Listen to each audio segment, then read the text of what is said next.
Hi, எல்லாருக்கும் வணக்கம். நான் கௌரி ஷங்கர், சிவில் இன்ஜினியர், திருப்பூர்லேருந்து பேசிகிட்டு இருக்கேன். ஸோ லாஸ்ட் வீக் என்கிட்ட ஃபோனில் பேசின ஒரு சப்ஸ்கிரைபர் வந்து ஒரு டவுட் கேட்டிருந்தாரு. அதாவது நம்ம ஜன்னலுக்கான நிலவு சுவரில் எந்த மாதிரி நம்ம ப்ளேஸ் பண்ணுறது நல்லது அப்படின்னு கேட்டிருந்தாரு. அதாவது சுவரோட ஃபினிஷிங்கை ஒட்டியே நம்ம வச்சு ப்ளேஸ் பண்ணலாமா, இல்லை வந்து சென்டர் பண்ணி வச்சு பண்ணலாமா அப்படின்னு. ஸோ அவருக்கான பதில், ஸோ அதை வந்து நேரடியாக வந்து ஒவ்வொரு விதமாக ப்ளேஸ் பண்ணும்போது நம்மளுக்கு அதுக்கான பாசிட்டிவ் அண்ட் நெகட்டிவ் சைடு என்ன இருக்குது அப்படிங்கிறது இன்றைக்கி நம்ம வீடியோவில் பார்க்கலாம் வாங்க. பொதுவாக இந்த ஜன்னலுக்கான நிலவுகள் பார்த்திங்கன்னா ரெண்டு வகையாக ப்ளேஸ் பண்ணுவாங்க. ஒன்று பார்த்திங்கன்னா இந்த மாதிரி வந்து சுவரோட ஃபினிஷிங் எங்கே வருதோ, அந்த பூச்சு வேலைக்கு அப்புறம் அந்த ஃபினிஷிங் எப்படி வருதோ, ஸோ அந்த மட்டத்துக்கே வந்து இந்த ஜன்னலோட நிலவு வர்ற மாதிரியான ஒரு ஃபினிஷிங்கை வச்சு பண்ணுறதை பார்த்துருப்பீங்க. இன்னொரு வகையாக பார்த்திங்கன்னா வந்து இந்த 9 இன்ச் சுவர் இருக்குது அப்படின்னா, ஸோ அதோட சென்டர் பகுதியில் நடுப்பகுதியில் வந்து இந்த நிலவோட சென்டர் போர்ஷன் வர்ற மாதிரி சென்டர் பண்ணி வச்சு ஃபினிஷிங் பண்ணுறதை பார்த்துருப்பீங்க. அதாவது இது வந்து இப்போ ஒரு 4 இன்ச் இதுக்கான கனம் இருக்குது அப்படின்னு பார்த்தீங்கன்னா, ஸோ அப்போது இந்த 9 இன்ச் சுவரில் சென்டர் போர்ஷனாக எடுத்து அதை வைக்கும்போது நம்மளுக்கு வந்து இந்த எட்ஜிலிருந்து வந்து ஒரு 2 இன்ச் இல்லை 2.5 இன்ச் உள்ள தள்ளி வரும். அதே மாதிரி வெளிப்புறமாக இருந்து பார்க்கும்போதும் வந்து அந்த நிலவு நம்மளுக்கு வெளிப்புற பூச்சி வேலையிலேருந்து ஒரு 2.5 இன்ச் தள்ளி வந்து நம்மளுக்கு வரும். ஸோ அப்போ வந்து இது வந்து சென்டர் போர்ஷனுக்கு நமக்கு போயிடும். இப்போ பார்த்திங்கன்னா இதில் வந்து இந்த மாதிரி ஃபினிஷிங் வந்து சுவரோட அந்த பிளாஸ்டரிங்கை ஒட்டியே வச்சு பண்ணியிருக்காங்க.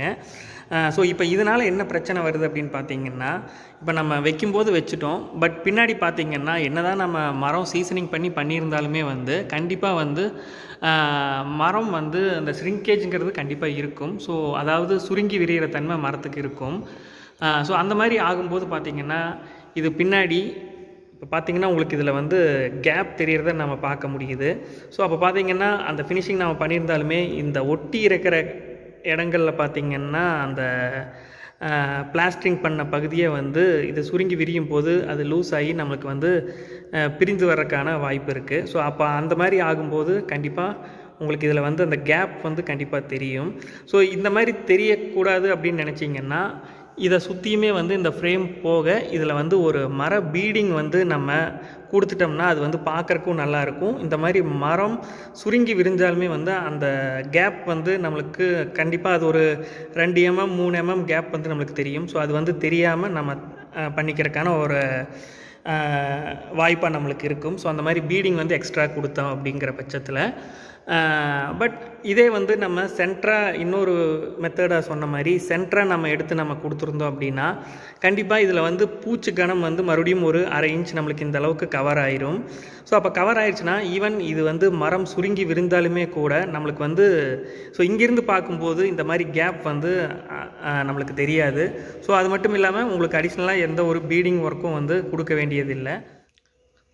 ஸோ இங்கே பார்த்திங்கன்னா பெட்ரூம் நிலவுமே வந்து அதே மாதிரி தான் கொடுத்துருக்காங்க. ஸோ அந்த மாதிரி கொடுக்கும்போது பார்த்திங்கன்னா அந்த ஜாயிண்ட் இந்த மரமும் அந்த சுவரோட பூச்சி வேலையும் நடந்திருக்கிற இடத்துல பார்த்திங்கன்னா கண்டிப்பாக பின்னாடி காலப்போக்கில் பார்த்திங்கன்னா உங்களுக்கு அதை ஒட்டி இருக்கிற பகுதியில் அந்த பிளாஸ்டரிங் பண்ண கலவைகள் லூஸ் ஆகி நம்மளுக்கு விழுகிற மாதிரி இருக்கும். ஸோ அப்போ அடுத்த தடவை நம்ம பெயிண்டிங் பண்ணும்போது அதுக்கான டச்சப் ஒர்க் நம்ம பண்ணுற மாதிரி இருக்கும். பட் நம்மளுக்கு அந்த ஃபினிஷிங் வந்து எக்ஸாக்டாக கிடைக்காது.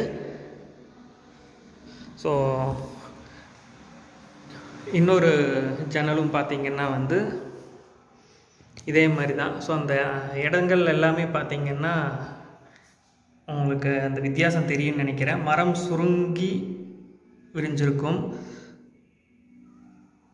ஸோ உங்களுக்கு குளிர்காலங்களில் பார்க்கும்போது மரம் வந்து கொஞ்சம் விரிவடைகிற தன்மை இருக்கும். அதே வந்து வெயில் காலங்களில் மரம் வந்து சுருங்கிறதுக்கான வாய்ப்பு இருக்கும்.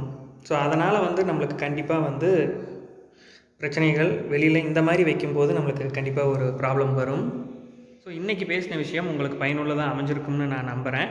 அதாவது அதை நம்ம ஒட்டி வைக்கிறதுனால சுவரோட அந்த பூச்சி வேலையோடு நம்ம ஒட்டி வைக்கிறதுனால பின்னாடி என்ன மாதிரி பாதிப்பு வரும் அப்படிங்கிறத வந்து புரிஞ்சுக்கிறதுக்கு இந்த வீடியோ கண்டிப்பாக உங்களுக்கு பயனுள்ளதாக அமைஞ்சிருக்கும் அப்படின்னு நான் நினைக்கிறேன்.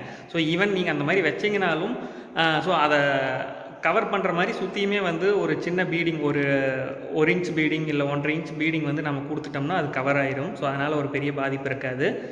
பட் அந்த மாதிரி நீங்கள் பண்ண போகிறதில்ல, அது வந்து அடிஷ்னல் செலவு அப்படிங்கிற மாதிரி நீங்கள் நினச்சிங்கன்னா நாம் சொன்ன மாதிரி சுவரோட அவுட்டர்லேருந்து நீங்கள் ஒரு 2.5 இன்ச் உள்ளே தள்ளி வச்சுட்டீங்க அப்படின்னா 2 அவுட்டர்லேருந்து பார்த்தாலும் 2 இன்ச் இருக்கும், இல்லை இந்த இன்னர்லேருந்து பார்த்தாலும் 2 இன்ச் தள்ளி உங்களுக்கு இருக்கும். ஸோ அதுவும் வந்து உங்களுக்கு பார்க்குறக்கு நல்லாவே இருக்கும். அண்ட் நான் சொன்ன மாதிரி வந்து உங்களுக்கு இந்த சுருங்கி விரிகிற தன்மை, ஸோ அதில் வந்து உங்களுக்கு கண்டிப்பாக தெரியாது. ஸோ தேங்க்ஸ் ஃபார் வாட்சிங். தேங்க்யூ.